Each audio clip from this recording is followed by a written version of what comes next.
¿Qué tal? ¿Cómo le va? Muy buenas noches. Le saluda Jaime Barrera y me da mucho gusto darle la bienvenida a una emisión más de Periodismo en Plural. Es nuestro último programa del año con el que cerramos el año.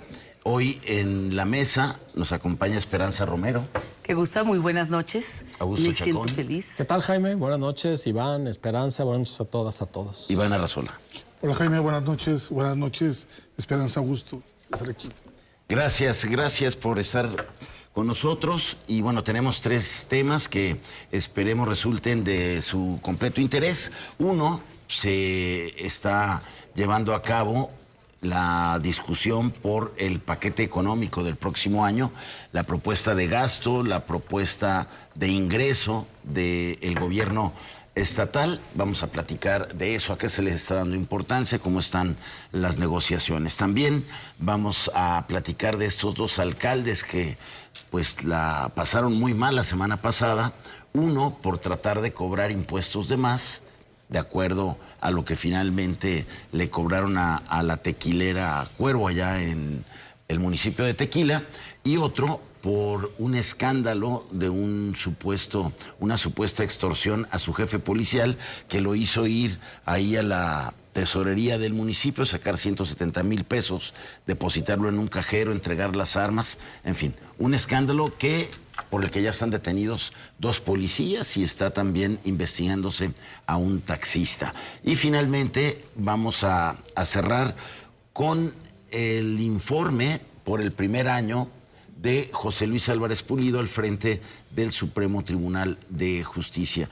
¿Cuál fue el autobalance que dio y qué dicen otras instancias que evalúan el trabajo de nuestro Poder Judicial? Los temas que discutiremos hoy. Esperanza, si te parece, iniciamos con el que tiene que ver con el presupuesto estatal.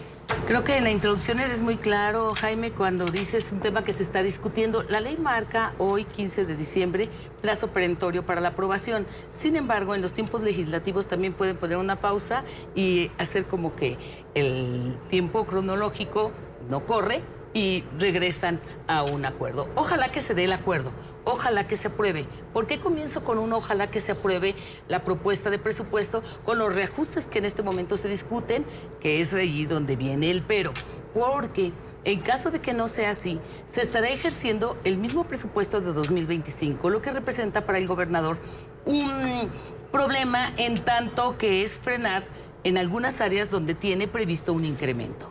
Y también en direccionar un recurso que llega extra, que no solo es el impacto inflacionario, sino un poco más. El presupuesto para Jalisco el año entrante estará rondando sobre los 181,000 millones de pesos, una cantidad que corresponde a lo que se tiene previsto, que normalmente de la previsión está llegando un recurso adicional, habrá que decirlo, para fortuna, al margen de que Jalisco y su gobernador y los legisladores del partido, en el caso en el poder, Movimiento Ciudadano, consideran que hay un maltrato. Hay que reiterar que el 80% corresponde a los recursos federales, a los convenios fiscales y a todo un tema que desde el sexenio pasado con Enrique Alfaro se manejó como un maltrato a Jalisco en tratamiento fiscal, y que incluso hasta una consulta se promovió y se quedó en el stand-by en la propuesta el hacer una modificación. Sí se modificaron algunas cosas en materia fiscal que lamentablemente en estos momentos en la toma del presupuesto no han salido a relucir, como era la importancia de tener un brazo de ejecución muy eficiente, un brazo de ejecutores fiscales que se encargaban de hacer la tarea de regularizar o de contribuir a requerir a aquellos contribuyentes, a aquellos ciudadanos y empresas, personas físicas y morales que estaban con algún adeudo en lo que fuera, impuesto derecho o aprovechamiento. Y el punto es que se creó un SAT estatal, el punto es que se desapareció este brazo fiscalizador y que se requiere y se seguirá requiriendo un resultado y una optimización en esos trabajos, lo que no hay y lo que nos hace pensar en la contratación de un despacho externo. En el discurso todos coinciden que hay que priorizar seguridad, salud y educación. A la hora de la hora hay particularidades que son las discrepancias y la instrucción se afirma desde el gobierno de la 4T de decir que se quede así. Una lección política, un estate quieto, un vámonos calmando. Por eso yo insisto, ojalá que se pongan de acuerdo. Así es, al parecer MC estaba buscando con votos del PRI y del PAN lograr esta mayoría que se requiere, que no debe de ser calificada. No es calificada. El PRI, PAN y MC pueden. y Partido Verde también podría sumarse al voto de Movimiento Ciudadano. Ya decía Esperanza, 181 mil millones de pesos. Lo que se está debatiendo en este momento en el Congreso es reasignaciones por más o menos 1.100 millones. Es decir, menos de 1% del presupuesto es lo que las distintas fracciones están tratando de reacomodar. En el Instituto Jalisciense de Ciencias Forenses, ponerle 50 millones de pesos más. Personas desaparecidos entre una instancia y otra, más o menos 32 millones de pesos más. Subir el subsidio al transporte público para poder mantener la tarifa. La Universidad de Guadalajara, un incremento 57, más o menos 60 millones. Al Centro de Justicia de Mujeres, 20 millones. Es decir, ojalá se pongan de acuerdo por la señal que eso significa. Recordemos que un gobierno de Movimiento Ciudadano en Nuevo León no ha podido pasar ningún presupuesto aprobado por el Congreso los últimos 3 años y se ha ido con el previo y así se ha quedado, simplemente por no poder llegar a un acuerdo.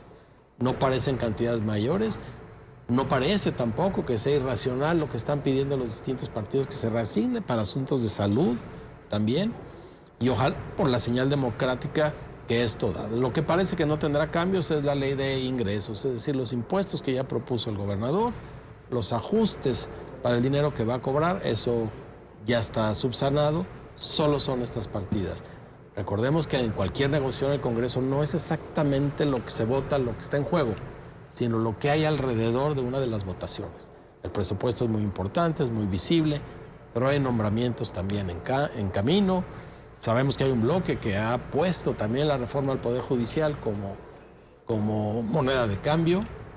Así que para Jalisco sería muy bueno no caer en default, es decir, que no tenga que ceñirse el gobernador al presupuesto anterior, que hay un acuerdo democrático entre los poderes y que pueda ejercerse el presupuesto que, bien decía Esperanza, tampoco nos llegó demasiado. El incremento respecto a 2025, en 2026 será menos que la inflación que tendremos. Sí, incluso la propuesta inicial, aunque luego, como planteaba Esperanza, hay recursos adicionales, la cifra desde el 23 ha ido a la baja. Sí, sí. Ha ido a la baja, o sea, hay menos recursos de entrada que en el 2025.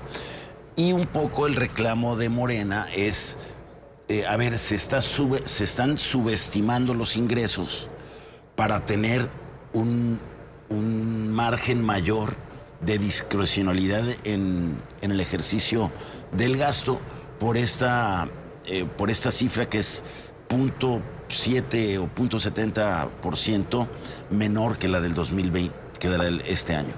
Así es. Bueno, leí esta columna que publicaste en donde precisamente uno de los factores que se ponían en juego pues era de alguna forma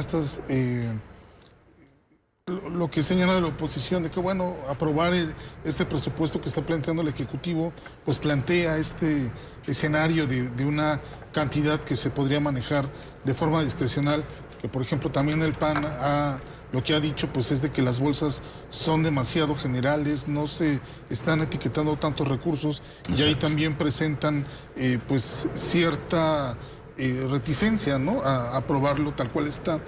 Pero me parece que también estamos en un escenario que me parece que desde hace tiempo no experimentábamos y que esto ocurrió el sexenio anterior de que pues el presupuesto lo aprobaban hasta con días, ¿no?, con semanas de anticipación, y pues resulta que hoy estamos a 15 de diciembre y pues todavía no vemos el polvo blanco, ¿no?, el humo blanco, pues para poder determinar si ya se llegó a algún tipo de acuerdo.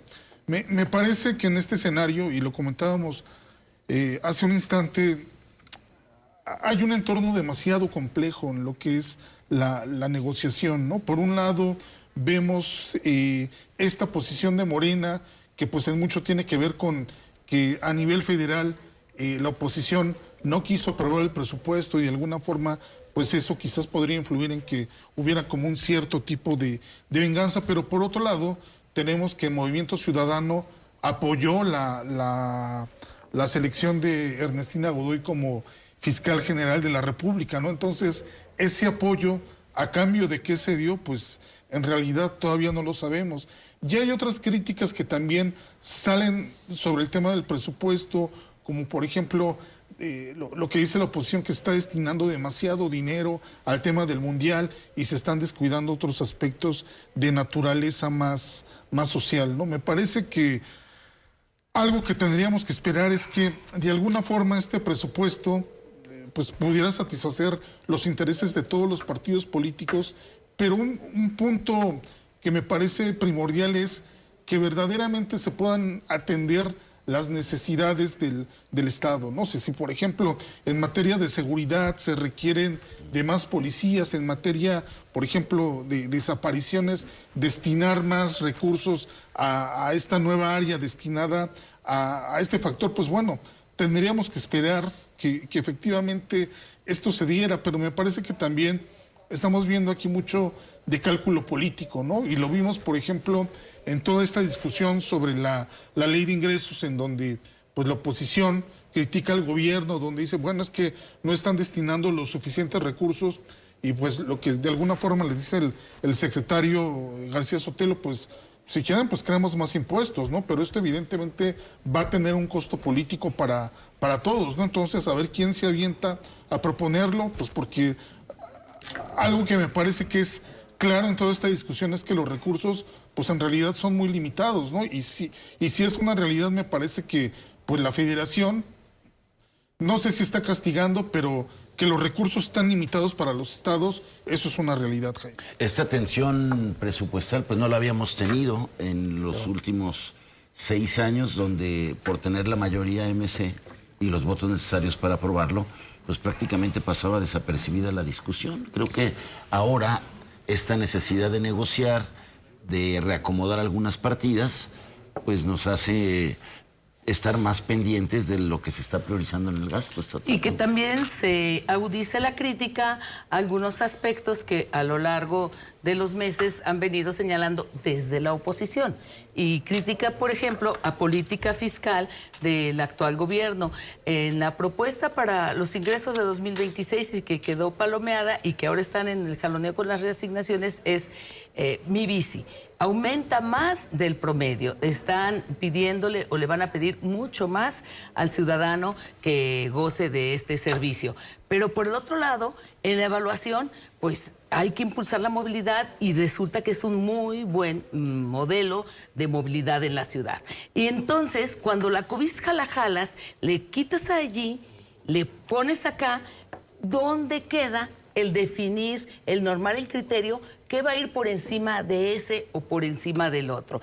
Y es donde se impone el argumento político, para desgracia, cuando no hay el acuerdo y la vía rápida es decir, pues que así quede. Al final de cuentas, si así queda, no es lo mejor. No es lo mejor en términos de lo que puede hacer desde la ley el gobierno en el ejercicio del gasto. Pero bueno, sigue funcionando. Hay proyecto para crecer, instalar más centros de atención a la mujer, para combatir la violencia, erradicar la violencia en la mujer. Hay proyectos que también dependen de reasignaciones, en donde ciertos sectores que están siendo beneficiados podrían verse ampliado en cuanto al universo de aquellos que están siendo atendidos. Es importante que por comisiones se analice, pero que se anteponga el interés público sobre cualquier línea de carácter político o criterio. Decía hace un momento mi compañero Iván, y creo que esto es muy importante cuando habla de la eficiencia y de la recaudación. Hay serios problemas porque al crear el sistema de administración tributaria estatal y acabar con lo bien que se hizo, que se presumió toda la vida desde gobiernos priistas, panistas y la alternancia que tuvimos en Jalisco, cómo funcionaba el brazo fiscalizador de la Secretaría de Comercio antes, de Hacienda después y ahora de la Hacienda Pública. Y sin embargo, ¿dónde quedó? Y como no hay una definición, pues resulta que los despachos que están siendo habilitados, luego vuelve a cernirse la duda o la sospecha de que a quién se está beneficiando, y es allí, desde la posición, en este caso en contra, un partido en contra del partido en el poder dice, no, pues vamos dándole también tache. Y ante la falta de ingresos del gobierno federal de los que pide el Estado, pues no se descarta, y así lo planteó en la discusión del presupuesto el tesorero, el titular de la Secretaría de la Hacienda Pública, de pedir un crédito. Sí, siempre está abierto y muchos gobiernos han resuelto problemas de infraestructura porque recordemos que solo se puede pedir dinero prestado para infraestructura, no para el gasto del gobierno, no para nómina, solo para infraestructura. Ahí está la infraestructura que necesitemos, podemos acceder a un crédito. Jalisco tiene una buena calificación crediticia. Era lo que señalaban, sí. El dinero es poco, pero también para el gobierno federal. El gobierno federal podemos achacarlo también al gasto dispendioso en proyectos altamente costosos. El gobierno federal pidió de los 10 billones de pesos de presupuesto, 1.8 van a ser de crédito. Y ese crédito el gobierno federal sí lo van a usar para gasto corriente. ¿Por qué? Porque no hay dinero.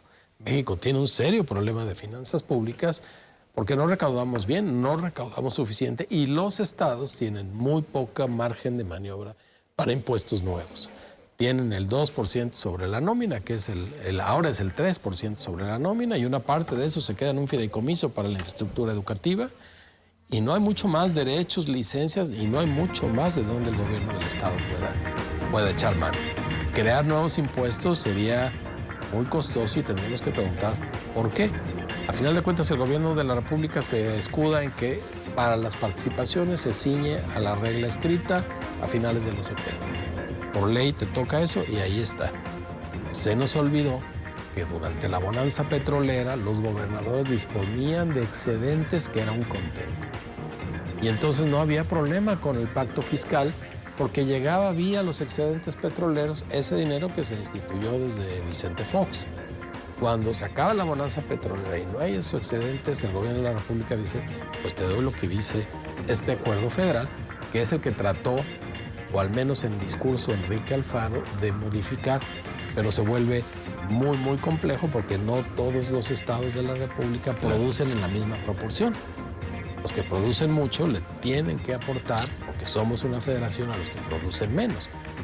Si a eso agregamos el endeudamiento del gobierno federal, los proyectos faraónicos que cuestan mucho dinero, pues la cobija es chiquita.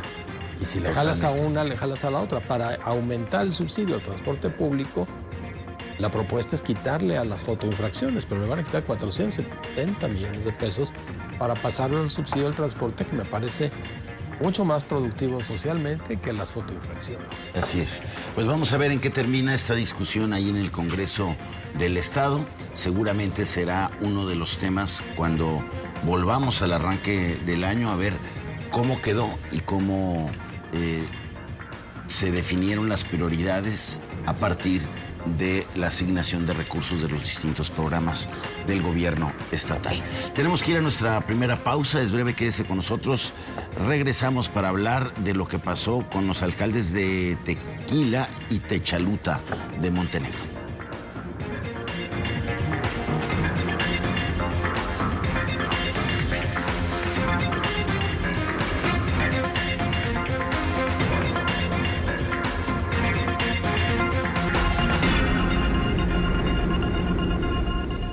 Gracias por continuar con nosotros aquí en Periodismo en Plural. Y bueno, pues seguramente usted estuvo enterado de todo este episodio que se dio de enfrentamiento entre la autoridad municipal de Tequila, que encabeza el presidente municipal Diego Rivera, postulado por el partido, la coalición de Morena, PT, Partido Verde, y este tema de cobro de impuestos a la tequilera más importante que opera ahí, y bueno, todas las diferencias que tuvieron y que tuvo que intervenir incluso el gobierno federal y el gobierno estatal, Iván.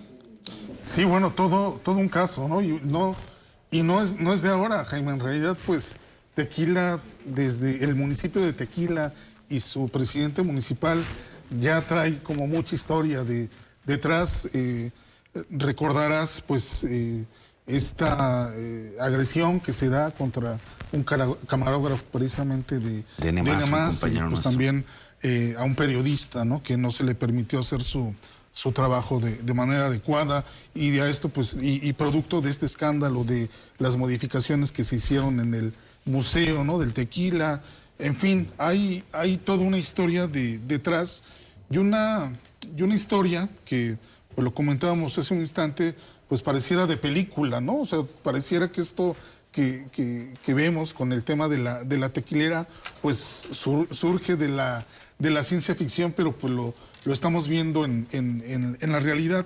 Y bueno, aquí me parece que hay que tomar en cuenta pues una serie de elementos, ¿no? En primer lugar, pues está esta cuestión de que pues el ayuntamiento le dice, pues te vamos a cobrar tanto del predial, pues porque no lo has pagado, más otros temas relacionados con licencias, entonces nos debes tanto, ¿no? Entonces resulta que se le estaban cobrando algo así como 19 millones de pesos a la tequilera por todos estos recargos o multas que tenía, y pues como bien señalas, pues tuvo que intervenir la autoridad federal, ¿no? No es poca cosa, y pues ahora sí que un poco mediar entre el gobierno estatal y el gobierno municipal junto con la empresa tequilera, pues para tratar de llegar a un acuerdo, ¿no? Entonces estamos, digamos, entrando a pues inclusive hasta me parece a un territorio muy, muy extraño, ¿no? Ver a un presidente municipal comportarse de esa forma, hacerlo con tanta arbitrariedad, no es algo, vamos a decirlo así, común. ¿Qué ha sucedido? Pues bueno, al parecer se pudo llegar a un acuerdo, la empresa va a pagar pues lo que, una cantidad pues menor, ¿no? A lo que originalmente le estaba cobrando el municipio. Pero aquí hay un asunto de carácter político que llama mucho la atención, ¿no? Y que tiene que ver con, en realidad, ¿quién se encarga de controlar a los gobernadores? ¿Quién se encarga de controlar a los presidentes municipales de un partido tan grande como lo es el partido Morena, de un partido que concentra tanto poder, que tiene tantas instituciones bajo su control y que pueden permitir que se den este tipo de situaciones? Y sobre todo en un contexto en el cual pues vemos recientemente que pues la economía en el 2025 solamente va a crecer un 0.3%, ¿no? Entonces, pareciera que esto que está ocurriendo en Tequila manda un muy mal mensaje, ¿no? A nivel internacional, de que pues resulta que hay un presidente municipal que pues en lugar, digamos, de incentivar la inversión, pues al contrario, lo que está haciendo con estas acciones pues es todavía, pues vamos a decirlo así, asustar a posibles inversores, y no en cualquier municipio, ¿no? Tequila, que pues es un municipio que pues a nivel mundial sin duda es muy conocido. Sin duda, desde una propuesta de ley de ingresos que se discutió, que mandó este alcalde, donde quería cobrar al turista, donde quería cobrar multas a quien dijera palabras altisonantes, aumentar los impuestos en general a los productores de tequila por la superficie de agave que trabajaban. Entonces ya había como antecedentes. Y que transportaran a los turistas, también quería cobrar un peaje especial, un impuesto. Incluso llegó a los tribunales, hasta al más alto nivel en el país, donde les dieron el vas para atrás. Y que no solo dio esos visos cuando la pretensión del año pasado, tiene un año apenas en el cargo, y de entrada, en sus primeras acciones como primer edil, fue agredir a sus compañeras, incluso una de su propio partido, de Morena, refiriéndome a una regidora que presentó denuncia en contra de él por violencia política en razón de género. No es caso aislado, lo hizo también con otra compañera de otro partido y a su vez con una activista. Es la versión de ellas, está dirimiendo, presentaron sus denuncias y está en fiscalía. Pero además, en las personas que te dicen fuera de grabadora porque temen, porque dicen tengo razón fundada para temer, yo tengo versión de otros 2 regidores de Tequila que dicen que tienen temor si toman algún tipo de acción en contra del alcalde, que le parece incluso arriesgado para las regidoras y para quien recurra por esta vía. Esto habla mal de él, del personaje del político, más allá si tienen o no la razón. Pero la manera en que se condujo, con que de un día para otro viene ese cobro, y ojo, yo aquí no quiero salvar a una empresa si es que presenta deudo, y menos con la argumentación que hizo Pablo Lemus respecto a que da miles de empleos y que es el motor y que es una de las empresas más importantes y que no se va a permitir que pare. Me parece que el argumento no es solo por ser importante, precisamente por ser una de las más importantes debería de estar al corriente, pero si no lo está, si le subió 20 tantos el impuesto predial, como dice la empresa, creo que debe de tener la capacidad jurídica para contratar abogados que ya estén buscando vía el Tribunal de Justicia Administrativa el que se tumbe esa decisión municipal, es decir, un juicio de lesividad para que esa acción gubernamental quede nula y para que la empresa no tenga necesidad de pagar. Y en este caso de un particular a la empresa, un juicio de nulidad que se ha promovido y de inmediato le puede venir la medida cautelar para que no pague, y no significa que esté fuera de ley porque está dirimiéndose en un juicio. El que esté moroso habla mal de la empresa, pero haciendo eso a un lado, a mí me deja mucho incomodidad y me dice mucho. Digamos que levanta el sospechosismo el que después de que llegan a un acuerdo, políticos al fin, y no solo interviene el gobierno federal, también el gobierno estatal, el secretario general de gobierno y la empresa, y al día siguiente todo en orden, van a trabajar con normalidad, se quitó el riesgo de parar las calderas y de un daño en materia de una explosión y riesgo para los trabajadores. Todo esto se diluyó con la buena negociación política. Al día siguiente, la empresa presenta denuncia por presuntos actos de corrupción en contra del alcalde. ¿Esto qué te dice? Llegué a un acuerdo, no me pararon, pero me están extorsionando.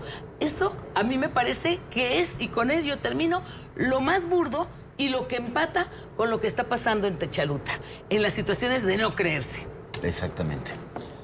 Creo que, ya hicieron un resumen muy completo de lo que sucedió. Había un riesgo de protección civil, no solo era eso. Llama la atención que el predial normalmente se cobra a principios de año en cualquier municipio, y la acción de este ayuntamiento llega a final de año, quizá porque necesitaba dinero para los aguinaldos, y toma la peor medida porque no estaba tampoco en sus atribuciones. Ahora tenemos la duda, pero si nos hemos de decantar, dada la historia del alcalde, pues nos decantamos porque quizá la empresa tenía mayor razón. Pero algo tendremos que rescatar de esto, y es que la Secretaría de Gobernación haya intervenido. Sí es importante que la tequilera más importante del mundo, no solo es grande, es la tequilera más importante del mundo, sufra la pérdida de Estado de Derecho. Porque se hubiera podido dirimir en tribunales como propone esa Esperanza si no estuviera de por medio el apagar las calderas. Fue cuando se levanta la señal de alarma. Y volviendo a lo que decía de lo bueno, es que en la Cuarta Transformación, en la Secretaría de Gobernación, se da cuenta que el territorio existe, que las cosas reales pasan en los municipios, no pasan en el Zócalo, no pasan en la mente de los congresistas, pasan en los municipios. A este extremo, claro, si México está sufriendo la falta de inversión por la ausencia de certeza jurídica, esto era una señal pésima no solo para la tequilera, para toda la inversión. Creo que por eso, de ahí la intervención. Por eso interviene el gobierno federal. Pero ojalá la llamada de atención llegue al punto de decirle, oye, gobierno de la República, las cosas suceden en los municipios, las escuelas están en los municipios, los desechos sólidos que hay que atender están en los municipios, la salud está en los municipios, en el territorio concreto, y esto de algo sirve. Que el alcalde tiene modos que no condicen con ninguna transformación, eso me parece que quedó clarísimo. Y el otro punto bueno es que alguien se anima a denunciar la extorsión, que sabemos que cuesta mucho trabajo hacerlo, a menos que exista la garantía de parte de una autoridad superior de que lo puedo hacer, o cualquiera lo puede hacer, sin tener represalias. Yo lo que quiero aclarar, no sugiero que se haya propuesto dirimir en tribunales y clausurar, no. El tema del pago, si la empresa estaba inconforme, que estuviera ventilando un juicio porque tendría esa medida de protección. El que el alcalde haya pretendido clausurar, la forma en que lo hizo, totalmente reprobable. Y me parece que dice mucho que después del acuerdo, al día siguiente, lo denuncia por extorsión. Y con los antecedentes, con sus compañeras, con sus compañeros, con el haber hecho obra en el Museo del Tequila, construyendo oficina y para uso privado. Algunos dicen que pretendía vivir ahí, que ya la estaba ocupando con uso privado, personalísimo. y que estaba violando, brincando la ley federal y lo que dice el INAH, porque es un museo, un lugar de interés histórico para patrimonio para los demás. A mí me parece que revela mucho de él.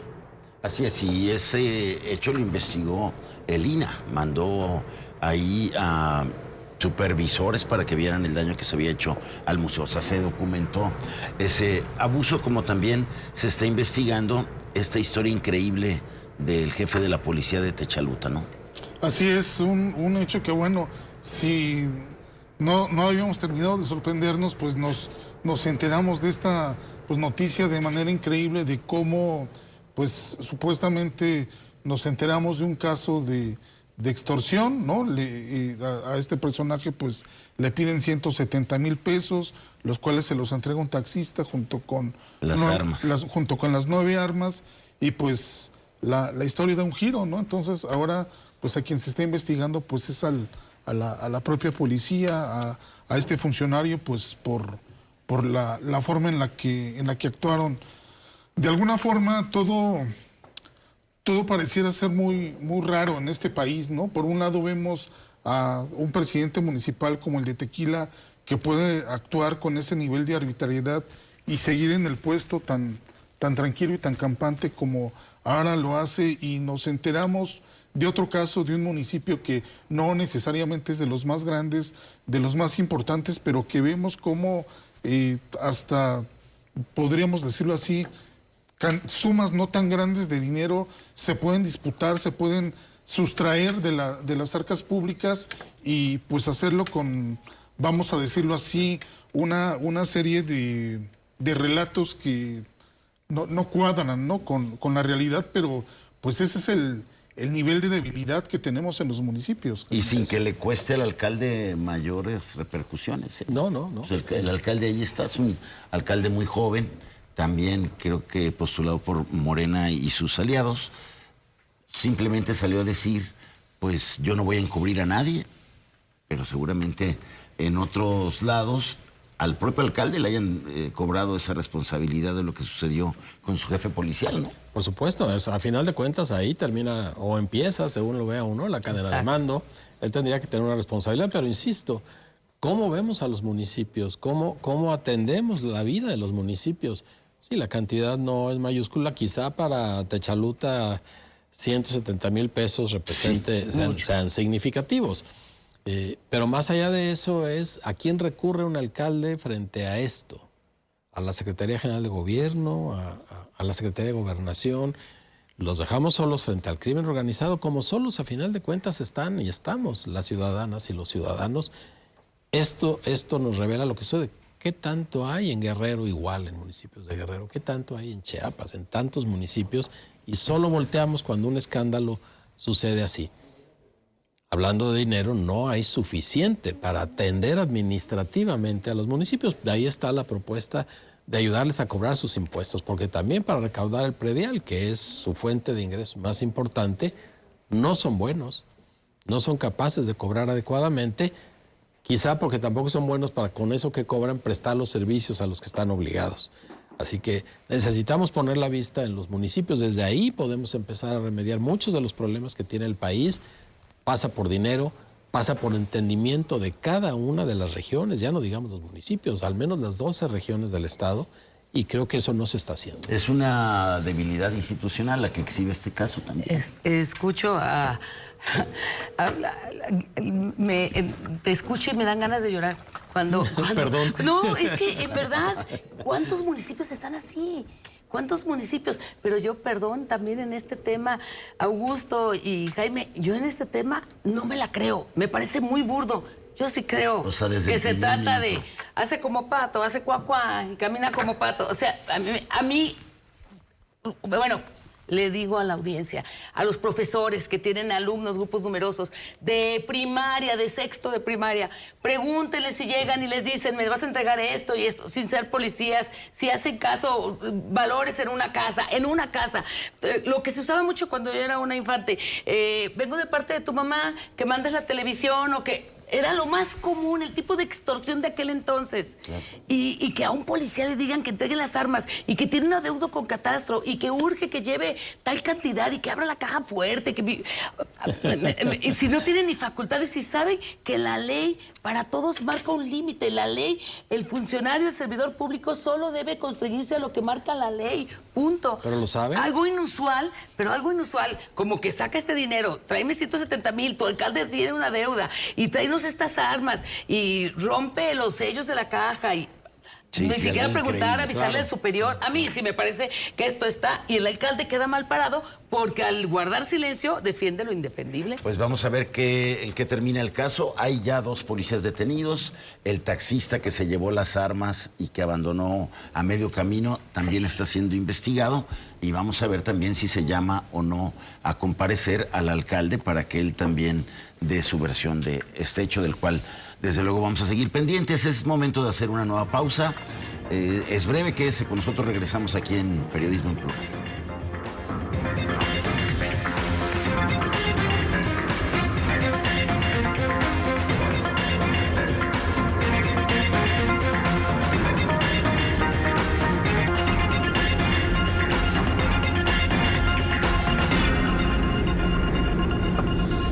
Gracias por continuar con nosotros aquí en Periodismo en Plural. Entramos a nuestro bloque de cierre del último programa de este año de Periodismo en Plural. Gracias por habernos acompañado.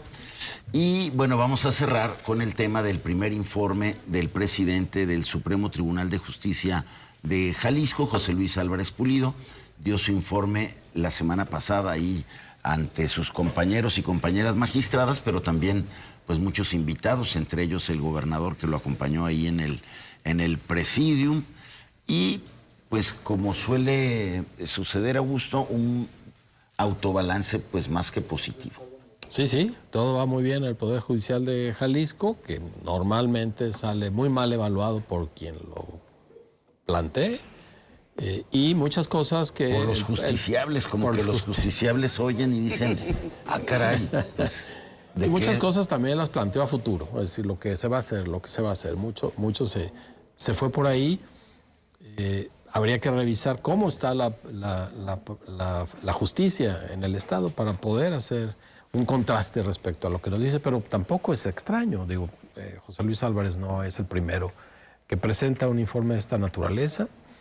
Y ahora, bueno, pues está de por medio la reforma al Poder Judicial. Ellos presentaron su propuesta y tampoco fue un tema demasiado presente en el informe.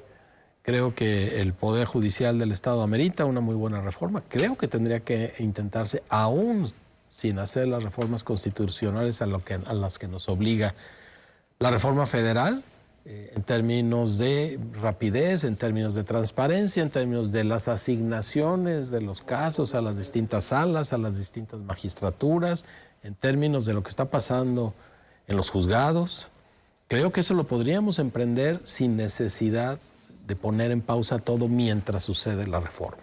Si el Poder Judicial del Estado tiene una deuda con el Estado mismo, con las y los justiciables, como dices, porque al final de cuentas lo que nos pasa en seguridad es parte de que el sistema, es consecuencia que el sistema de justicia está mal. De los policías municipales o estatales, pasando por los agentes del Ministerio Público, jueces de control, Poder Judicial y centros de readaptación, todo necesita una intervención. No podemos hablar de justicia solo desde el Poder Judicial, tampoco solo desde la Fiscalía y menos desde las policías municipales o del Estado. O entramos a todo o no lo vamos a poder resolver. Y el Poder Judicial tiene en sus manos la posibilidad de ser el factor de cambio de los otros eslabones de este sistema de justicia. El World Justice Project, este organismo internacional que mide a los poderes judiciales de los países, pero también de los estados, que hace comparaciones, pues en su último informe pone al Poder Judicial de Jalisco entre los más rezagados y con los mayores índices de corrupción y nepotismo, cosa que no se reflejó en el informe. O sea, contrasta, ¿no? Los datos, la evaluación que hacen el presidente del tribunal con estas evaluaciones que hay por juicio. Y este organismo inyectó una cantidad importante de recursos desde antes de que se implementara en Jalisco los juicios orales. Después, cuando vinieron otro tipo de reformas, y ahora que se supone que estamos en una transición y ya deberíamos de ir más avanzados en lo que se refiere al juicio en línea, a los procedimientos tecnológicos.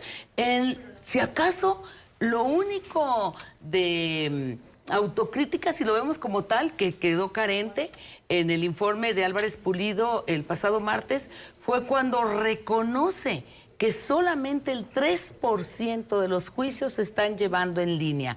Sin embargo, momentitos antes daba el dato optimista, por lo que dice, lo elevamos en un 40%. Es decir, se están llevando juicios en línea un 40% más que el año pasado. Pero representa de global apenas el 3%. Y te habla de inversión, te habla de capacitación permanente, cuando la realidad, y tampoco la abordó, y creo que estaba obligado a hacerlo, al menos en un mensaje claro a los trabajadores, que es una mayoría importante de personas que van todos los días y que esperan justicia laboral y que en la Casa de la Justicia no la existe. Con Espinosa Licón se quedaron con una asignatura pendiente terrible que tiene que ver que con el manejo fiscal indebido que tuvo, porque no quería pagar más impuestos, entonces los incrementos salariales no se los daba reflejándoselos en la parte de sueldo, sino por vía prestaciones. Ellos dicen, algún día me voy a retirar, me voy a jubilar, me estás afectando. No es lo mismo que me tengas con el 100% como sueldo, no me subas en prestaciones, súbeme en sueldo cada año. Se llegó a un acuerdo, este 2025 les llegó, en lugar del impacto inflacionario un poco más, fue el 12%, se espera que el próximo año sea así, sin embargo no lo aborda con claridad, no da un mensaje, no les dice, recordamos que estamos en vías de corregir, de subsanar, que matice si no se quiere pelear con quien estuvo antes, que ya no está ahí, por cierto, está en juicio, pero ya no está, que matice, que diga, pero señores, señoras, trabajadores, ellos, ellas, en el Poder Judicial, en la Judicatura y en el Supremo, es un plan a 5 años en donde se les dará el impacto inflacionario más otro tanto, equivalente a aquello que no se les reflejó, para que el día que tengan que retirarse vía el retiro por edad, por que te fuiste con los planes de retiro que se ofrecen eventualmente, que sepas que vas a percibir aquello con lo que estás ganando y que está cotizado y que está reflejado en tu nómina. A mí eso me parece elemental. Entonces siguen en la tónica, pues como un poco nadando de muertito. Él está por este año, por el año que sigue, y luego como viene la reforma judicial, pues no se le va a mover mucho. Lo más seguro es que siga el siguiente año, porque la elección es hasta junio del 27. Así es. Y bueno, hay que recordar que hace un año, cuando asume como presidente José Luis Álvarez Pulido, había tronado aquella filtración de unas declaraciones de su antecesor, de Daniel Espinosa Licón, hablando linduras del Poder Judicial, de cómo a él lo había puesto el gobernador Enrique Alfaro, cómo se le ponían los equipos a los jueces y cómo había toda una serie de tráfico de influencias para los fallos en el Poder Tribunal, que a mí me hicieron recordar este libro que se escribió sobre el Poder Judicial del Ministro en el Poder, donde también se habla de toda una trama de corrupción en el Poder Judicial Federal, y por lo que oímos en esa grabación, pues también se da aquí. Sí, y bueno, que presentaste ese libro en la FIL junto con Gabriel Torres. Me parece que si el Poder Judicial ya vivía una crisis con estas grabaciones, filtraciones que se dan, me parece que la legitimidad de la forma en la que se simbra al Poder Judicial, pues requería por lo menos una mención por parte de su presidente en este informe, ¿no? ¿Qué es lo que se ha hecho? ¿De qué manera se ha querido avanzar respecto a temas de corrupción, tráfico de influencias, todos los vicios que sabemos que tiene el Poder Judicial? Pero pues el actual presidente prefirió omitirlo, ¿no? Habló precisamente de cómo había aumentado el número de juicios, ¿no?, que se siguen en línea, o del número de capacitaciones que se han dado, o los convenios que se han firmado, y pues todo lo demás, todo el asunto de fondo que merecería una posición, ¿no?, de parte de este personaje pues pareciera que no se da, ¿no? Y lamentablemente, pues esto lo podemos ver en términos de la crisis institucional que estamos viviendo en el país. Sí me parece que es necesaria, prioritaria, una reforma judicial en el Estado y que se va a dar, pero si esto únicamente va a implicar de vamos a quitar a jueces, vamos a quitar a magistrados para traer a otros que tienen este tipo de vicios, tienen este tipo de conexiones, pues me parece que no vamos a llegar tampoco a ningún lado, ¿no? Me parece que el problema es un problema más de fondo, es un problema estructural, ¿no? Y si seguimos con los mismos vicios, seguimos con las mismas dinámicas, pues en realidad nada va a cambiar, ¿no? Me parece que lo que pues en realidad vimos de este informe, pues es, y lo digo con todo respeto, pues muy intrascendente, ¿no? Dada la crisis que se vive, sí se requiere una toma de posición mucho más clara y precisa. Y demuestra que, pues sin duda es una gran oportunidad, pese a todo el debate, pese a todo el retraso que ha habido en Jalisco para que se concrete la reforma judicial, pues sin duda se tenía que hacer algo, porque el Poder Judicial de Jalisco no se iba a limpiar desde dentro. No se logró avanzar en el combate a la corrupción en el Poder Judicial, ni con la creación del Consejo de la Judicatura, que representa el mismo presidente del tribunal. Entonces creo que viene una oportunidad importante que ojalá aprovechemos. Sí, hay que matizar un poco esas expectativas, porque si revisamos la reforma federal, es una reforma no del Poder Judicial, es una reforma electoral del Poder Judicial. El único cambio significativo sistémico es para haber partido el Consejo de la Judicatura entre un órgano administrativo y un tribunal de disciplina judicial. Fue lo único que ocurrió. Aplicando estrictamente a la reforma aquí en Jalisco, pues el esquema que lo ha hecho funcionar mal, ese se mantiene. De hecho, el Tribunal de Justicia Administrativa en la federal no entró a la reforma. Y la idea aquí sería también meter al Tribunal de Justicia Administrativa.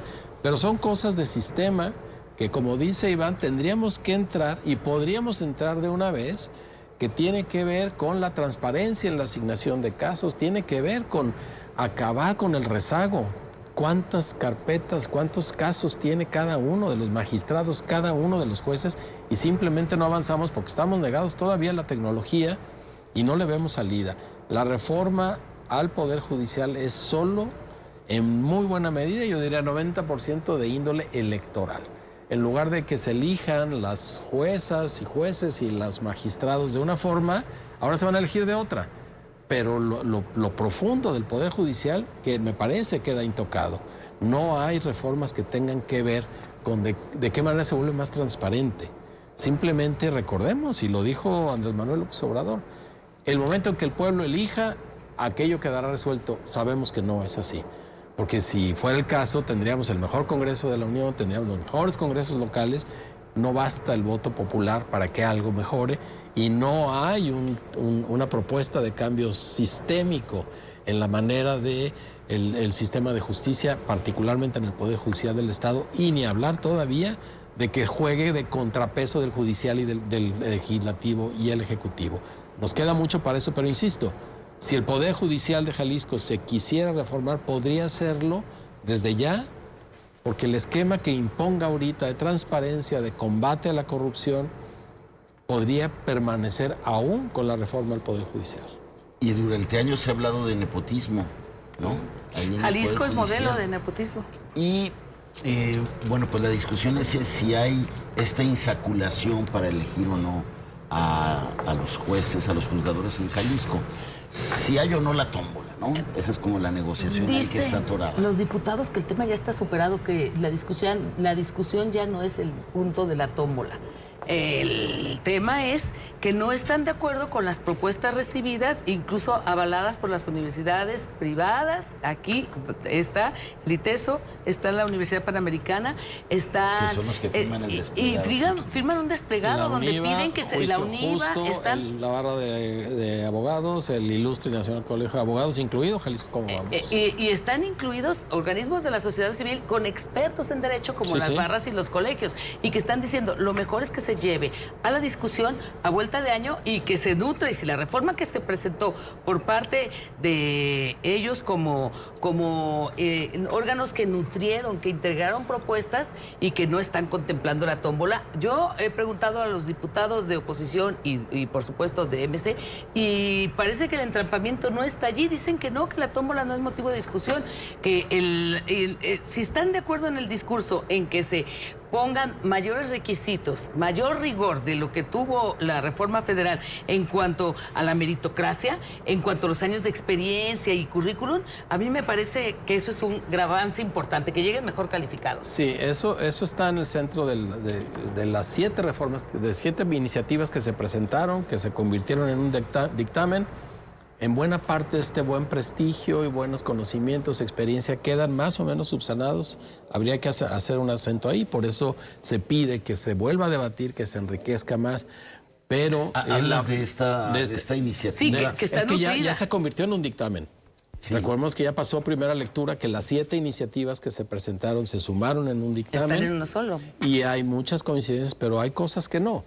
Sí, la tómbola queda al final, ya no es al principio. Esa es la que propone la coalición opositora. Propone una tómbola para el caso de empates y para temas de género cuando la equidad no se cumpla. Para eso propone la tómbola, pero al mismo tiempo propone que ciertos nombramientos el Poder Legislativo tenga la posibilidad de nombrar más que el Ejecutivo y el Judicial. Podremos no estar de acuerdo en alguno de los poderes, pero esos nombramientos deberían ser equitativos.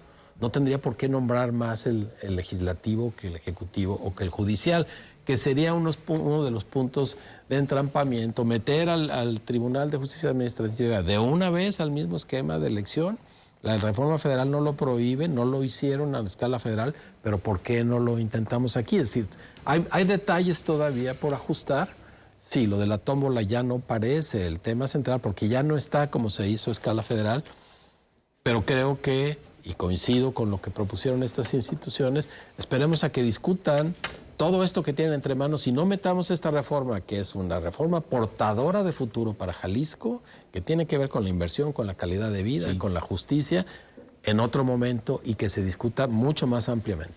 Bueno, y esa discusión se tiene que dar, Iván, porque ahí sí se requiere la mayoría calificada, entonces debe de haber acuerdos de las distintas fuerzas políticas. Sí, pero me parece que dentro de este contexto también, si algo nos están dejando claro las fuerzas políticas, es que por más que hay un esfuerzo de la sociedad civil, de universidades, de diferentes organismos, pues hay decisiones que no están dispuestos a dejar en manos de la sociedad y que son ellos los que tienen que tener el control y pues de alguna forma repartirse el pastel, ¿no? Entonces, digo, quizás soy muy pesimista, pero lo que vamos a ver en los próximos meses, pues es seguramente una decisión en la cual pues lo que va a predominar van a ser los intereses políticos. Bueno, pues esperemos que se atienda esta petición de grupos de la sociedad civil que piden que se discuta a fondo, con calma, no deprisa, no a cambio de otras cosas como el presupuesto, justamente, sino que se dé una discusión exclusiva del Poder Judicial. Ojalá que se dé a principios de año y podamos pues mejorar el Poder Judicial, que pues tiene muchísimas cosas por afinar para dar un mejor servicio a los justiciables, terminar con estos altos índices de nepotismo, de casos donde se denuncia corrupción. Entonces, bueno, ojalá se aproveche. Gracias, Esperanza. Gracias a ustedes. Gracias, Augusto. Al contrario, gracias, Jaime, buenas noches. Gracias, Iván. Jaime, gracias, buenas noches. Pero sobre todo, gracias a ustedes por habernos acompañado a lo largo de este año. Que tenga una muy feliz Navidad, un próspero año nuevo y nos vemos por aquí nuevamente, por ahí de la primera, segunda semana de enero. Pásela muy bien.